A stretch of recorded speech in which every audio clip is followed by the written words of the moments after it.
How you doing, Duff here? This is a impromptu video. Thought some people might find it interesting. Probably a very narrow subset of YouTube might find this interesting, but what I have here is another 3D electric unicycle stand. This stand was designed by Mathias. I'll put a link to it on Thingiverse, to the plan that he made. And I printed, wow, I bet I printed 7 or 8 of these at this time. I just gave one to Katie for her new M10 III on Christmas.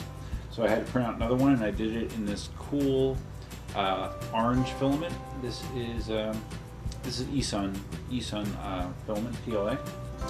And the way that I print it out is on my CR10, I'm able to print, let's see, how does it go? Something like this.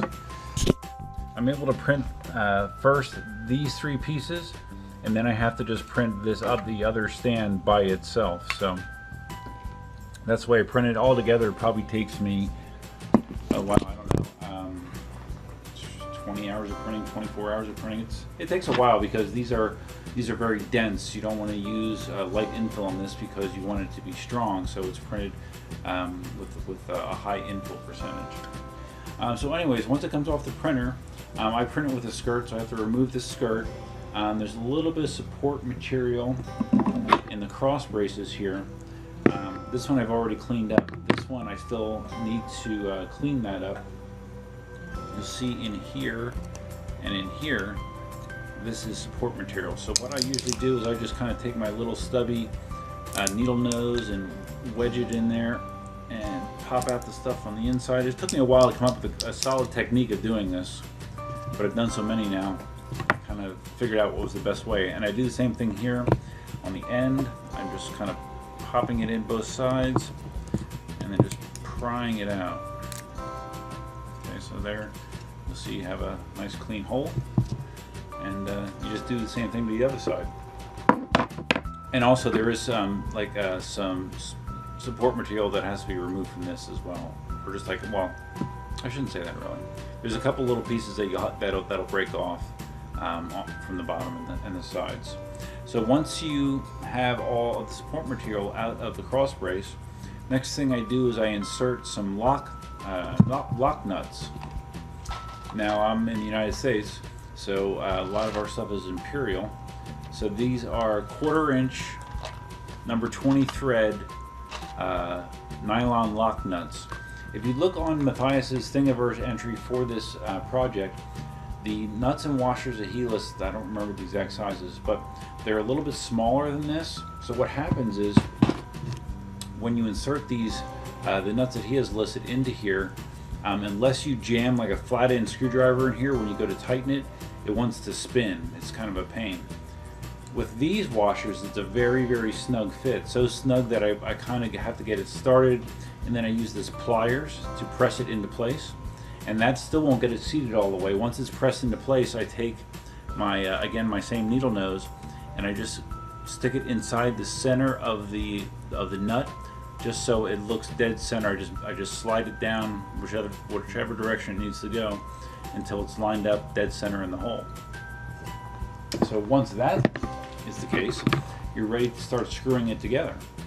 And I have 1/4 inch, number 20 thread, 1.25 inch machine screws that I use, and these fit those nuts perfectly. They're the perfect length, and once you tighten these up, it really, really snugs things up. So let me finish this up quick and show you what the final product looks like.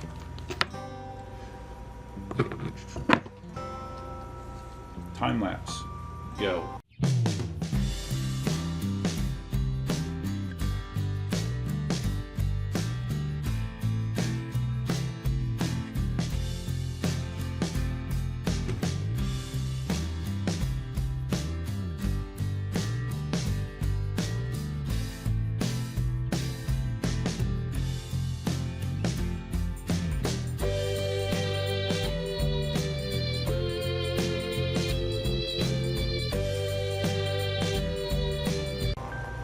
Okay, we're done. One thing I didn't mention was the, you might have seen it, but the screws that I got, they are a tapered head. and that works good because Mathias has this end of the side support beveled out, so a tapered head fits in there perfectly. Got a nice flush fit, and this is your end result. Do-it-yourself 3D printed electric unicycle stand. This thing's surprisingly strong. I even have my 60-pound monster sitting on one of these for the last couple months, and it's been fine. Hasn't been a problem whatsoever. So, and I've used it on all sorts of wheels, ranging in size from an Inmotion V5F all the way down to my 10-inch M10 III. It works with an ACM. This was originally designed for an ACM. Works with my M Super. So there's a very good probability that if you have an electric unicycle, this will work. And it does a really nice job of keeping your wheels organized and taking up minimal space. So if you have more than one, or even if you have one, it's cool just to get it off the floor, not leaning against the wall. So anyways, this is something I actually wanted to cover for a little while. Just popped in my head to get it done tonight, since I had another one to put together. And like I said, I'll put the link to this plan on Thingiverse, and big thanks to Mathias for designing this. He's really a talented young man, and he's done all sorts of cool things. He's helped me out multiple times, and I look forward to him contributing to both the 3D printing and the electric unicycle community for many years to come. That's it. Hope everybody had a great Christmas. And Katie did love her wheel, by the way, her M10 III. She was very, very happy. Very happy. So anyways, hope you had a great Christmas and an upcoming Happy New Year. And until next time, Duff Man out.